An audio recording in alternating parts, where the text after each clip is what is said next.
Previously on But It Was Aliens. She was staying with her grandfather at the time as her mother was in hospital giving birth to her little sister. Denise recalls looking out of the window and seeing a large egg outside. What? Grandpapa? Why is Humpty Dumpty outside? Back in 82, I used to be able to throw a pigskin for a month. We must be like 10, 15 minutes in and all we've done is watch the scene from Napoleon Dynamite. You're crying! You're literally crying! Denise follows the creature into another room. Inside, there were several more like this one. Denise was told that You haven't explained Humpty Dumpty yet! Hello, probers! Howdy, howdy! Welcome back to But It Was Aliens. I'm your host, Moonwalker, and across from me, looking rather salty, is the grey-bearded one, Kevin the Grey. Today, we're going to finish what we started and delve deep, deep, deep into the stoners. This is part 2 of a 2-part episode, so if you're new here, please go back and listen to part 1 before continuing. And now, without further ado... Right, I've had a revelation, son. Revelation! I'm just going to roll with this. I don't know what's going on. He's gonna roll with it. He's gonna take his time. That he is going to do. During these sessions with Marden, memories of another encounter came to light. This encounter would occur on the 20th of October, 1991. Still not 1982 then. Look, compose yourself. Compose yourself. Oh, he's gone. Literally haven't done a thing. I don't know that much in life makes you laugh like that clip of that film. I don't think anything does. Denise and her husband Ed spent the day diving at a lake in Florida. They travelled back to their motel, a trip which they'd done many, many times before. This trip should have taken them just over 15 minutes, and this particular time went just as expected. Tease. They got back, had dinner, then went to bed. But in the middle of the night, with no rhyme or reason, Denise rolled out of bed, got herself dressed, got in the car, and drove off. She didn't know where she was going or where she had been, but does remember the location was remote. She requested that she was put under again to specifically find out more about this event. Oh, it's like she knows what she wants to say and she's manipulating the regressor and she's not really under, but I'm going to put all that to one side because... You're going to roll with it. What has happened is that little wire in her foot is controlling her and drawing her to where she needs to go to be probed like she's on a lead. Yeah, somewhat like she's on a lead. How heavy does Ed sleep? Your wife's sneaking out in the middle of the night. He might have thought she just got up to pee. Fell asleep again. How long has she gone? 4 hours? Seems to be the standard. Who knows? He just wanted the extra bed space, didn't he? Don't blame him. You know what it's like. Don't blame him.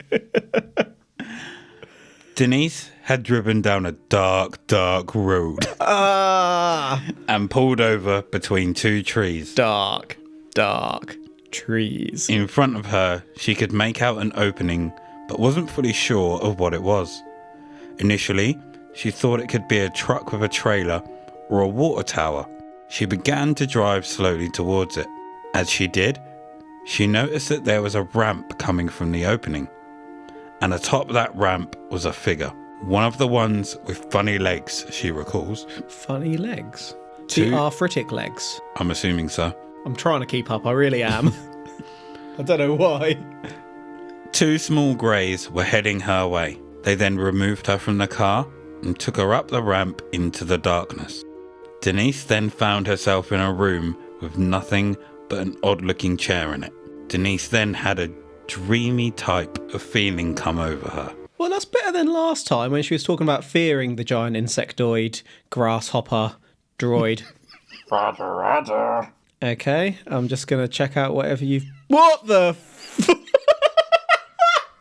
You son of a bitch. Gravel has showed me a photo of a chair, a wooden chair with a big dildo sitting... The hole has been cut out through the chair to insert said dildo through the chair. I'm guessing this is like a sex chair that's got a mechanism so you can turn... Perhaps it's more of a vibrator than a dildo. I mean, it looks pretty wooden, to be honest, but it looks like there's a mechanism underneath it. Basically a sex chair for one. Denise was placed in the chair. She looked around and noticed not only a figure moving towards her, but the chair. I need to get rid of that chair, I'm sorry. But I've never seen one of those before. Imagine having to type it in to look it up. Did you? It's typed in dildo chair. Oh no! Your search history. Worth it. Worth it. Oh, this chair is haunted. But the chair had what resembled to her a staple gun attached to it. That's no staple gun. The figure picked it up, put it to the side of her head, and pulled the trigger. Whoa. Denise says that it felt like it had stapled her. After that, two greys removed her from the chair and took her back to her car. She watched as what she could only describe as a grey diamond with rounded ends and red lights on the left and right begin to spin. It got faster and faster before taking off completely, leaving Denise alone in her car at the roadside. Allegedly truthfully, Denise turned the car around and drove home. Although she couldn't recall the drive itself, when she got back home, or to the motel, she just climbed into bed. It wasn't until that moment that she realised she was bleeding from her head. I just said head though. Marden took a look at her head, and sure enough, there was a staple-like scar in the spot it was claimed she'd been stapled by the alien. Why would an alien staple someone's head? Clearly they're not stapling. Clearly they're inserting their little devices to either track someone or some sort of neurological electronic interface to mess with their thoughts and control them to make them to go to these places where they can then stick things in them and put them on sex chairs. You've completely ruined my perception of what's happened here because now I'm just seeing a sex chair and thinking they sat her on a sex chair. Who's to say they didn't?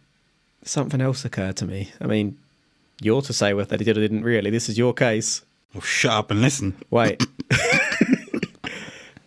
I can't believe I'm going to back your or her accounts up here, but if you took a diamond and spun it round really, really fast, would it start looking oval-shaped like an egg? Quite possibly. Oh, God. Still no legs and arms, though, is there? I'm Humpty Dumpty, bitch. The next day, the stoners had planned to go diving again. Stoners. So they had breakfast, got in their car and headed off. On their way, they passed a farm. On the property, there were several strange objects. Denise alerted Ed to them and asked him what he thought they were. The objects were triangular in nature and appeared to have some form of netting over them. Ed brushed it off and proclaimed that they were just chicken coops. Denise wasn't having any of it. She asked Ed if they could go and take a closer look at the objects. Before they'd even turned towards the objects, they found themselves on the highway almost 30 miles away. What? To them, What again? it had happened in an instant, but 30 minutes had passed. They turned the car around and headed towards their original destination, which brought them past the farm, and much to their confusion, those strange triangular objects had gone. This left both of them feeling unsettled. Both of them realised that this event was similar to that of the one they experienced back in '82. No, don't. Don't do it to yourself. And it had happened again.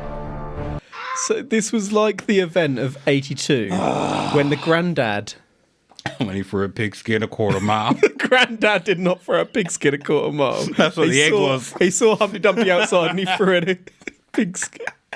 Oh my gosh. Woo! Yeah, I've lost my trail of thought a little bit. Okay. So we're having repeat events here. This is bordering or moving, in fact, from Huggins' light-hearted territory towards Romanek-esque territory. I need to see some action here and not for self-benefit. I swear, she started a freaking cult. I'm getting up and leaving. Now, we've heard a lot of what had happened to the Stoners, but all we've heard from is Denise. And in a situation like this, you would want details from both sides, which is exactly what I have here, Grey Nuts. These nuts. Marden also took statements from Ed. This woman is a professional. Ed's version of events are near enough identical to Denise's. However, he said that within a second of him noticing the objects, he suddenly saw a sign for the I-75. Then he realised they were on a totally different road. He pulled over and said to Denise, "It just happened to us again." He also claims that he had the same feeling that he did all those years ago, back in 82. I'm getting really confused that you keep on saying back in 82, because I thought 82 was the Grandad incident. No, that's further back. Oh, I'm so confused. I feel like my head is going to start spinning around and explode. Lots of lost time with no memories. Are we going to regress for this one as well? Oh, hold on. So they're taking him as well then if he's losing the time. Mm-hmm. Are we going to hear about what happens to him? Is he going to get the old over the ovaries? Ed Yes. agreed to undergo hypnotic regression with Marden. Come on, Ed. This would change the game. During his regression, they went back to that day, back to that time. And when Ed saw the objects near the barn, he says that it almost immediately, Kevin, All right, immediately. not 30 seconds, not 20 seconds, immediately. heck, not even 5 seconds, but immediately, it became dark around them. Did it happen immediately? Immediately. Ed says that it felt as if they had gone through a vacuum. Could this be a Stargate? Ooh. Or perhaps, maybe they're a pair of time Oh slippers. no. I'm just looking at your notes and I haven't gone down far enough to see what it is, but I can see the top of an image and I guarantee you they're going to be a pair of frickin' slippers, aren't they? Yep. Pink slippers. Good old time slippers. That's an episode over on Patreon. Will it have come out by the time this episode's come out? If not, you can look forward to that one. We recorded it very recently. Oh, that case is mental. I can't. Oh my gosh, that's possibly more mental than this one. He was still inside the truck, driving along, but it was completely quiet around him. And Denise? Well, she was no longer there. Where is she, Greybeard? Why are they leaving him in the truck? Obviously, she's gone up to be experimented upon again. Why aren't they interested in him? He could be of value to them somehow. Why don't they start a longitudinal study on him? Where is she? Mr. Moonwalker. Have you folks ever seen the famous Batman meme? Where is she? Well, it's usually, where is it? With Batman pulling the most bizarre of faces. Mr. Moonwalker has stuck that in. Where is he? Swear to me. Swear to me. To say I had fun on this episode, Yeah, I'm starting to think you drink when you write. I'm at work when I write. Don't say that. People you work with may hear. Oh, they don't care. I'm still making sure everyone's safe. On the sex chair. On the sex chair. Admittedly, I searched that while at work. Oh no. Were you connected to work's Wi-Fi? Yep. Oh no. I had to quickly search it and then just quickly grab the quickest picture I could that came up. You're gonna And then had to quickly scroll the page so it wasn't my gosh.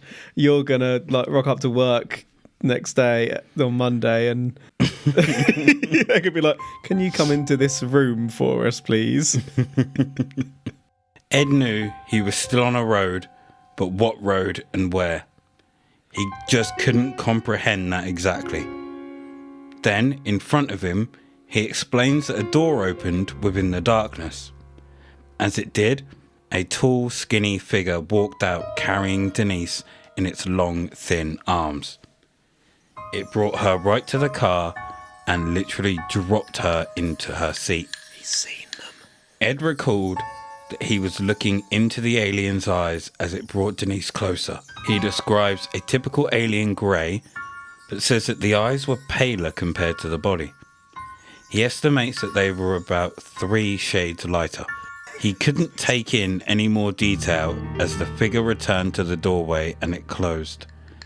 Once it did, it engulfed Ed and Denise in darkness yet again. And the next thing he knows, he was on the road towards Lake City. What makes me chuckle about some of these accounts is the random facts they throw at you. Like, he estimates that they are about 3 shades lighter. 3 shades lighter? I'm looking at my computer against a brown table. I couldn't tell you how many shades lighter or darker one is than the other. But could you estimate it?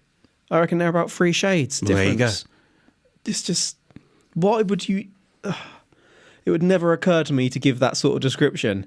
I mean, it's a light grey or a dark grey. It's so specific saying how many shades. Look at your laptop and then look at your mouse pad. Yep. How many shades lighter is it? Estimate. Well, I'd say one is a very light silvery colour. The other is a grey. Bless you. Apologise. And you also heard him admit there that his laptop is a grey. Shh. Don't tell anyone. It shapeshifts. Sometimes it becomes a chair with a hole That he sits on. for my balls. Denise would undergo another session focusing on this particular event. She recalls the same thing as Ed, however. She looked over to Ed, and to her, he was frozen at the wheel. She witnessed the doorway open, and 2 alien greys approach her. She recalls that it felt like there was no gravity, and that she was floating.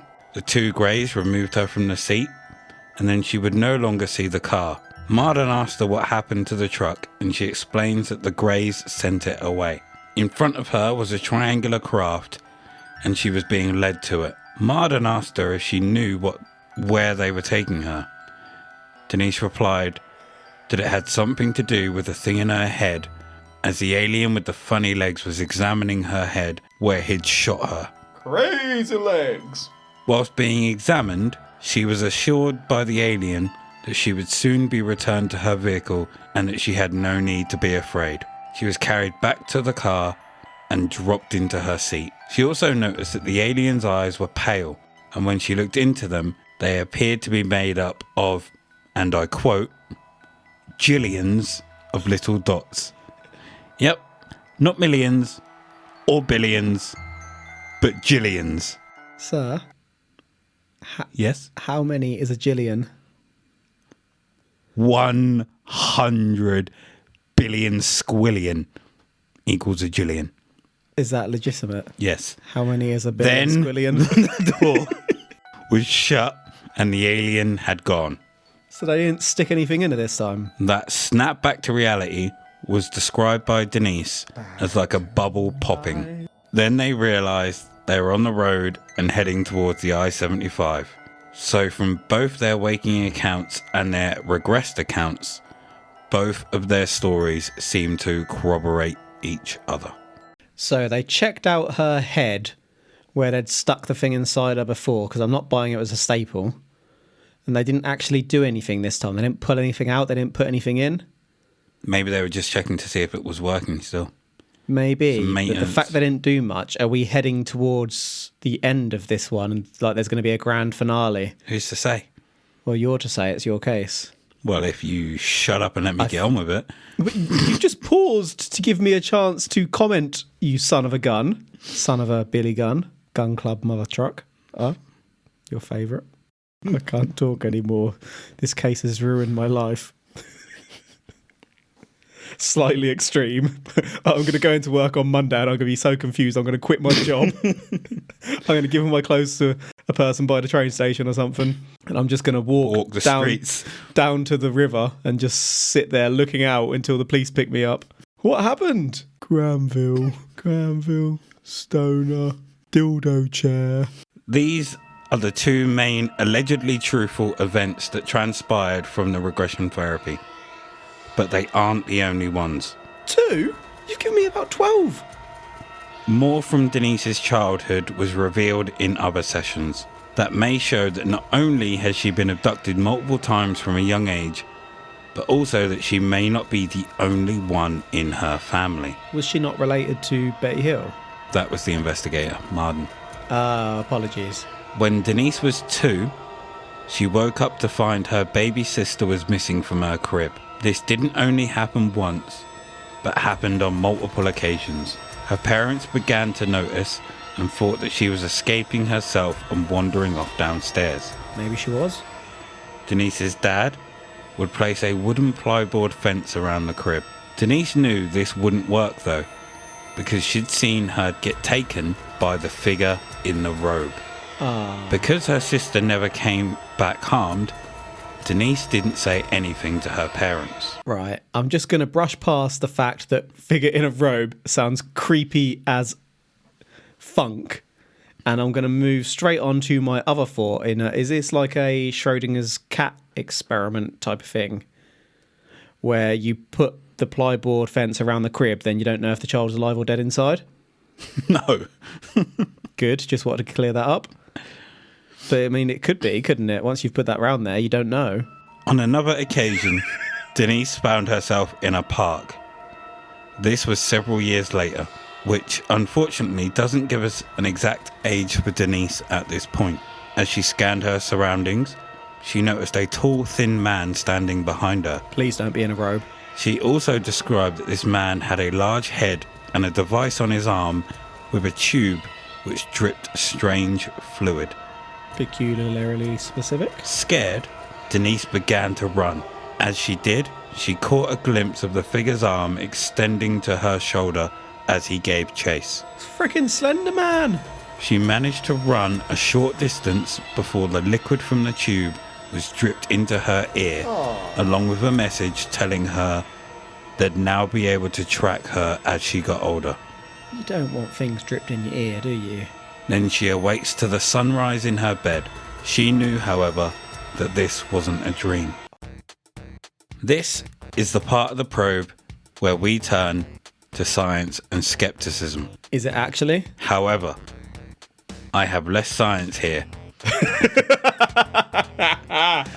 And more just a selection of information that may help you form a conclusion. Intriguing. Both Denise and Ed were honest, hard-working people. Stand-up people. Were they now? Pillars of their community. Were they now? Pillars of their church. Were they now? Neither of them were seeking fame or fortune from their encounter. Is that right? Both had more to lose from this coming out than they had to gain, Did they now? as their reputations as honest, hard-working, stand-up people, pillars of their community, pillars of their church, were at stake. I feel like you've missed 2 key words there. And you know what they were. Marden claims that if a district attorney was to take a look at this case by evaluating the circumstantial evidence, it's feasible. It's feasible they would come to the conclusion that crimes had been committed against Denise, but said it's not possible due to the perpetrators being extraterrestrial. Oh, shut up. Stand-up people with nothing to gain, grey nuts, and I won't have you saying otherwise. The quote, "It was not for you to know," is a quote but could possibly be misquoted or from Kathleen rather than Denise, as it was, not it is. It was not for you to know. Anyway, here's a picture of Ed, Denise, and their daughter. Whoa!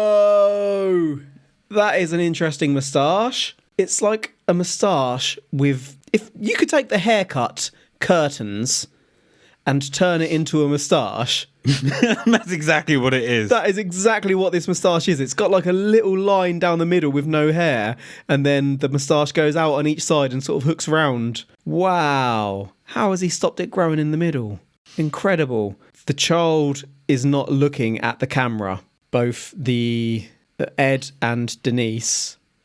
Yeah, she seems to be looking Denise, off at something else. Denise is looking like she's about to trump, bless her. She really is. She's trying to hold it in without giving it away that she's trying to hold it in, and it's about to squeak out any moment. In fact, I think it might have squeaked out a little bit, and Ed is trying not to laugh because he's smiling a little bit more than the others. Like he's just heard it and is trying to keep his composure. And the daughter is looking in the complete other direction, like she can see something that the others can't. And below is a picture of the cover of a book with the author's names on it. Oh, I really wish they hadn't have written. Oh, I should stop saying that, to be fair. The Alien Abduction Files. The most startling cases of human-alien contact ever reported by Kathleen Marden and Denise Stoner. Okay. And below that is a picture of them both. Kathleen and Denise. Yep. Okay. Whoa. Is Denise really large or is Kathleen really small? Kathleen's the one on the left. Apologies. Is Kathleen really large or is Denise really small?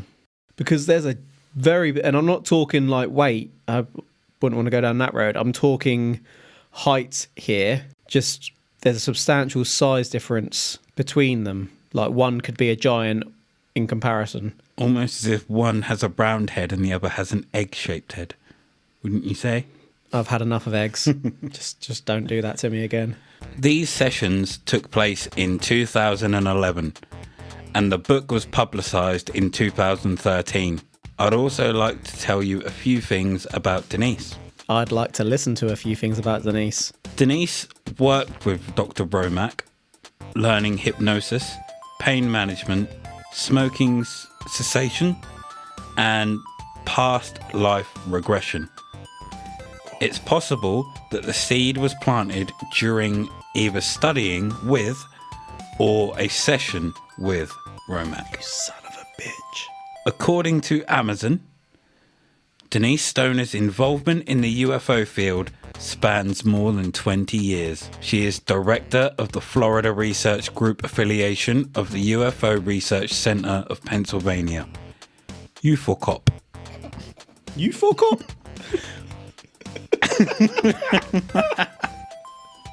She is a MUFON National Abduction Research Team member and a Florida MUFON field investigator. STAR Team member. Star Team! She is the former Florida MUFON State Section Director and Chief Investigator. All right, that's all well and good, but I want to know what Star Team is, so you better tell me at some point. She also holds educational forums for public and private gatherings for abduction experiences. Denise has an educational background in business and psychology, and she is a certified hypnotist, specializing in regressive hypnosis. She has appeared on TV and many radio shows and speaks yearly at the Daytona Museum of Arts and Science and the Paranormal Investigative Association, plus other venues. She has worked as an on-camera expert for documentaries produced in the UK, and Denise lives in Florida with her family. So this lady has nothing to gain. Clearly nothing to gain. Do you know what? With these ones, I struggle to work out whether they are trying to obtain profit themselves or whether they truly believe when you go that hard into it. I think it's a bit of both. Yeah, I suppose if you've got a passion for something, then why wouldn't you try and turn it into work? Everyone would surely like to do something they enjoy for a living. Yeah, fair comment. Right, another question. So what's Star Team?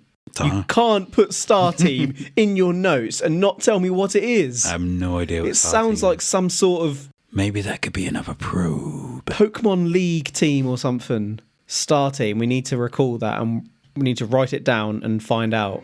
So to summarise, we have the case of the Stoners. A wife and husband who had quite a few extraterrestrial interactions between them. Denise's started when she was just a small child, when she noticed a large egg outside the window whilst being looked after by her grandfather. He rushes her to bed, and then she's taken from her bed and led through the hallway and through the wall into some form of ship. When she's older, she's going on vacation with her family when they experience 4 hours of missing time. They come to and they're 40 miles away from their previous destination, but the odometer hasn't registered those miles. When they finally arrived and told everyone what happened, they thought a joke was being played on them. Denise had a regression therapy session at some point in her life with Dr. Romack, and nearly 30 years after the event her and her husband shared, she had regression therapy with Kathleen Marden, the niece of Betty Hill. Yes, that Betty, from the Betty and Barney Hill case which we covered. We find out more about what happened in this incident, the strange jelly-like substance that engulfs her, the black obsidian opening, the blue alien soldiers, and him, the larger, horizontal-eyed having motherfucker that told her she couldn't go back until they were done. We hear about the wire on the foot, the object in the eye, and the object over the ovaries. Denise asks what the experiments are for and is told it was not for you to know, you are part of the whole. We find out more about this alien's appearance, his arthritic-looking body, his small hand and 3 long fingers, and its dark jacket with the collar up.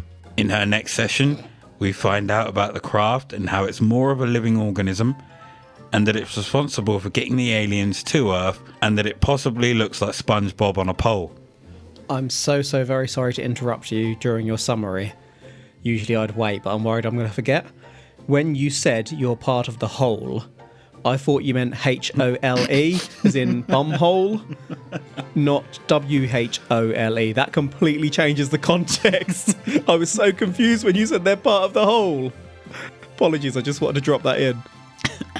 Greybeard gets salty because it was a 2-parter. We return to hear of another 2 events, this time in 1991 where Denise and Ed were travelling to go diving.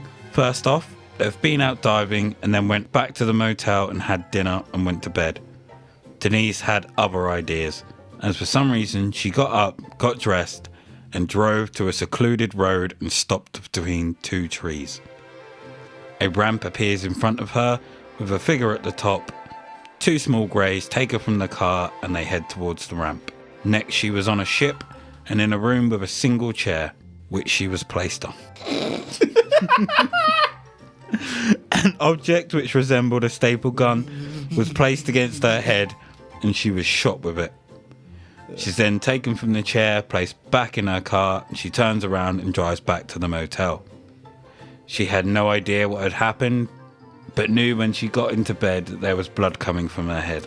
There is a staple scar on her head to this day. The next day, on their way to go diving again, Denise noticed some strange shapes in a farm. As she alerts Ed, he gives his 2 cents, then they decide to investigate. In that exact moment, they realise they're 30 minutes away on a road they weren't on before.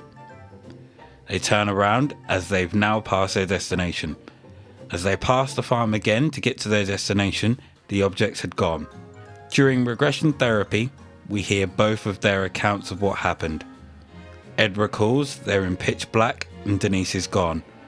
Then he witnesses an opening and a tall figure heads towards the car with Denise in its arms before dropping her into the car.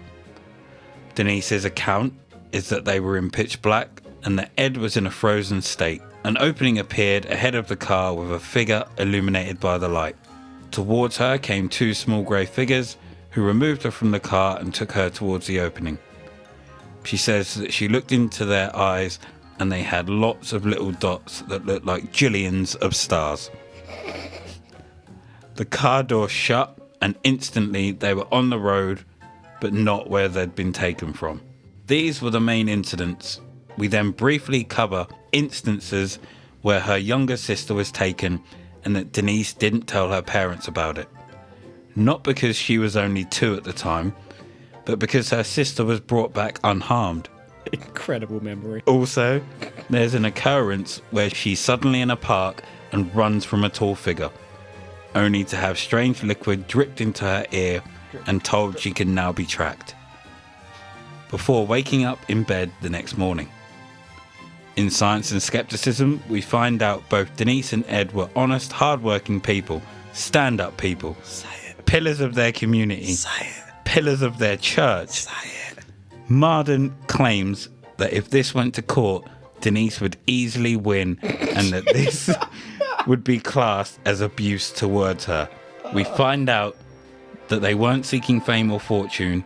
We also find out that both Marden and Denise have a book together on abductions, and that Denise was deep into ufology and has had several high-ranking positions within UFO circles. She also has nothing to gain. And breathe. So I'm going to let that soak for a little into your bones before I ask you for your conclusion, Greybeard. Also, what's your conclusion? I feel like I'm drowning in bizarre extraterrestrial information here. So I have 3 thoughts before I conclude. One. I'm surprised that she hasn't called herself an indigo child. Going way back to one of the first sightings with all the children on the craft, that could be like the origin of all the indigo children that are now on Earth, being placed here by one species to protect us against another species of aliens. 2. Does it ever occur to you that we should take every single case we've covered and write a book of them? It hadn't, but maybe we should. And 3. She got into MUFON pretty easily, didn't she?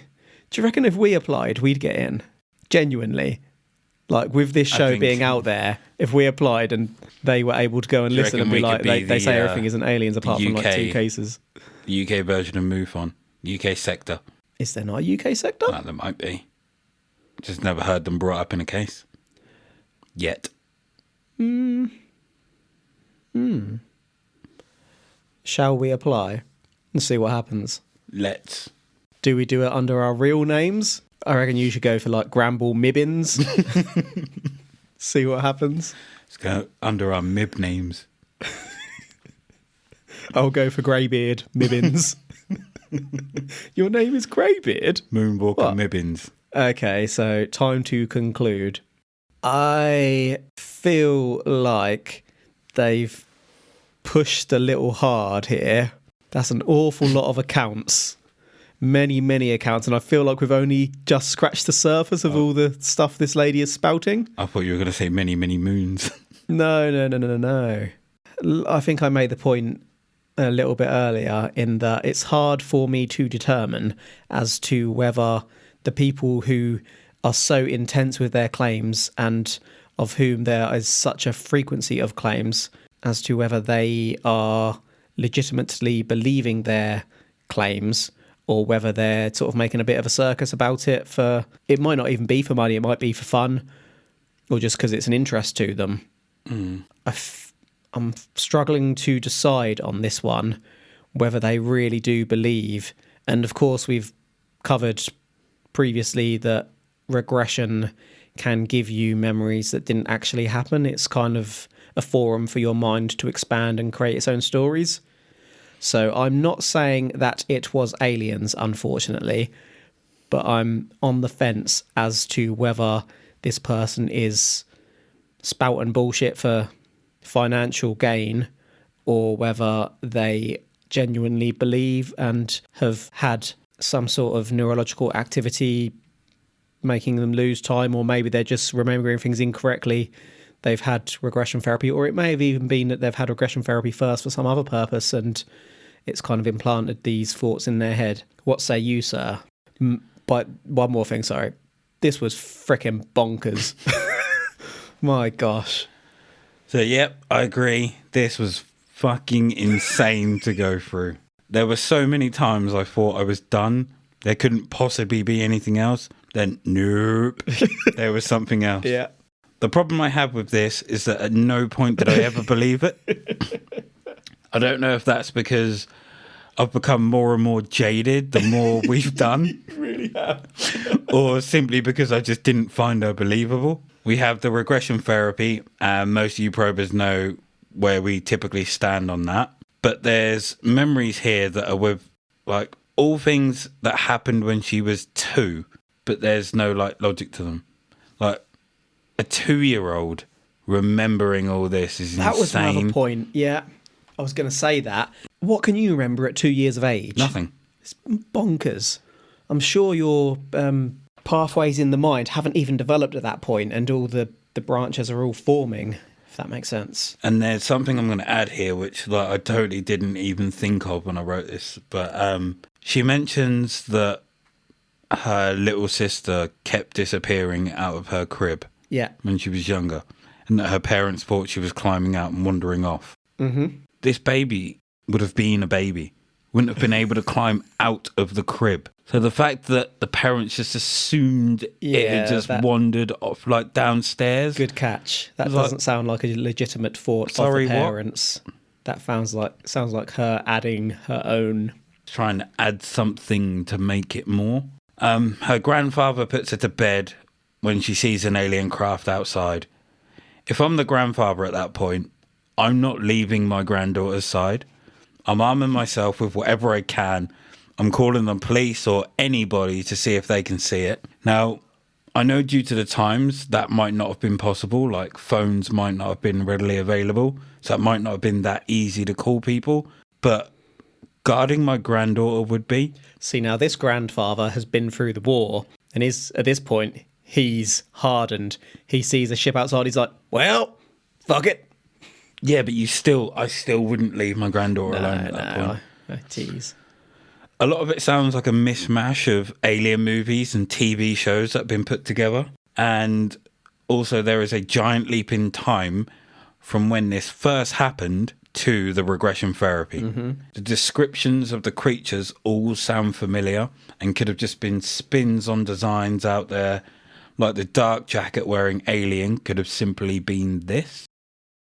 Okay. I think it's a Saurian, I can't remember. Yeah, the name I exactly. played through the first Mass Effect a long time ago, and I don't recall it very well. That looked immediately familiar, but I couldn't think where from. But it's, if you were to describe it long, probably Yeah, like- bones would be Grasshopper head Yeah. on a Roger body. That looks Jacket so with much a- like it. jacket with a collar up. Yeah, It's just robe. not black. So she could have just seen like her grandchildren playing that game. There are also inaccuracies. The quote I've said that could have been from Marden because it didn't sound right. I believe that this was simply a mistake from Denise and her story. We barely hear from Ed other than the one account. He had 2 of the biggest incidents happen to him. And if it would be to like help his wife find out what truly happened, don't you think he'd get regressed from the first incident too? Not just the second one? And the first one, which by the way was 4 hours of missing time, but he's only concerned about the 30 minutes. I'd just like to say you're absolutely assassinating this couple at this point. Whenever I spend so much time on one like this, Yeah, I'm you like, turn. So it fits the narrative a bit too snug there, if you ask me. I'd also like to come back to the whole farm incident. They're driving to their destination and past the farm, correct? Then how can they possibly pass the farm again on the way back to their destination after they were taken to the Shadow Realm? Either they drove past it initially and have no idea where they were going, or they're talking out of their ass. Or the farm they passed on the way back wasn't the same fucking farm. The regression therapy took place in 2011. The last date we have for this is the 4th of November 2011. But there were several sessions after this. Their book subsequently came out in May 2013. Denise also worked as an investigator, visiting people that claimed to be victims of abduction. It could also be possible that her stories are different accounts from other stories rolled into one. And one more possibility is that the initial seed could have been planted by Dr. Romack, and it caught on like wildfire. So whether or not I believe this woman is full of shit or believes what she's saying, I honestly don't know. But what I do know is that this is a bunch of bullshit and there is no way in hell that I am saying that this is aliens. You've just given me another little thought there, in that she worked as an investigator of alien abductions. It serves her purpose to spread the word of abductions, try and get more coming through. Indeed. Malicious. Oh, thank you, probers, for joining us for this wild 2-week probe. We're on Facebook at But It Was Aliens. Our Facebook group is Extraterrestrial Towers. In the towers? We're on the Instagram at But It Was Aliens Podcast. We're on the Twitter at But It Was Aliens. And what? our Patreon, Rewind. where we do monthly side probes, probing ghosts, ghouls, Rasputin's dick, and more at But It Was Aliens. Have you ever walked down the road, looked at someone, and thought, bullshit, I have been Moonwalker, and he has been Greybeard, and this is But It Was Aliens. The truth is up there. #probe. Wah, wah, wah.